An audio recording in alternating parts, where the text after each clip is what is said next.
Dapat di na pinagyayabang. Pero yung pong pinagyabang niya, Mr. Counselor James Yap, nung hindi ka pa daw professional, sapatos lang daw ang katapat mo, na-booking ka na.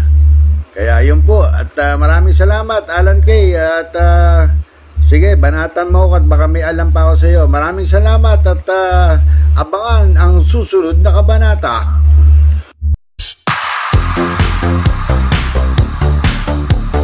Sinupalpal ni Alan Kay ang dati niyang katrabaho na si Anjo Iliana na nagnanais tumakbong senador. Una kasing sinabi ni Anjo na magiging tapat siyang senador at hindi magnanakaw. Kapag nanalo akong senador, mababawasan ng isang magnanakaw. Madadagdagan ngayon ng isang honest na senador kung sakaling manalo ako, say nito. Sagot naman ni Alan Kay, lahat naman ganyan sinasabi. May mga tao talaga pag pera pinag-uusapan, nagbabago ang pag-iisip. Huwag ka na dumagdag sa sakit ng ulo ng mga Pilipino, dagdag pa ng komedyante. Nakarating naman kay Anjo Iliana ang komento na ito ng dating kaibigan. At agad ding sinagot ni Anjo ang patutsada ni Alan Kay. Pinuking ni Anjo na mahilig daw mag-booking ng mga basketball player itong si Alan Kay at isa sa mga na-booking na niya ay ang dating Mr. ni Chris Aquino na si James Yap. Yes, good afternoon at kumusta kayong mga binabagyo? Palakas ang ulan, kaya dyan lang kayo sa bahay, nood-nood. Kaya meron na ako nakita na may reaction yata si Alan Kay dahil dun sa mga supporters natin na pinapatakbo ko ng senador. Ang tawag na nga sa akin ngayon ay Kuya Sen. Bakit kaya ako tinawag na Kuya Sen? Anyway, ang sabi ni Alan Kay, according to dun sa nabasa ko wag na daw akong pumasok kasi makakadagdag lang daw ako sa problema. Siyempre, opinion niya yun. O ngayon natapos na siya magbigay ng opinion, pwede na akong magkwento ngayon. Ganun kasi ako Siraan mo ako, kwentuhan kita. Yeah. Unang-una, si Alan Kay, masama loob ko dyan dahil binentahan ako niyan ng Lincoln Navigator na napakamahal. Parang nasa 2 ewan ko i-correct niyo kung mali ako, parang 2.6 million na Navigator.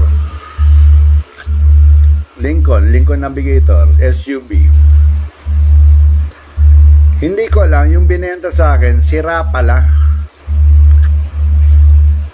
Yung alalay niya nung pagkatapos ibenta, sabi sa akin, naku, dapat di mo na binili yan, sirain yan.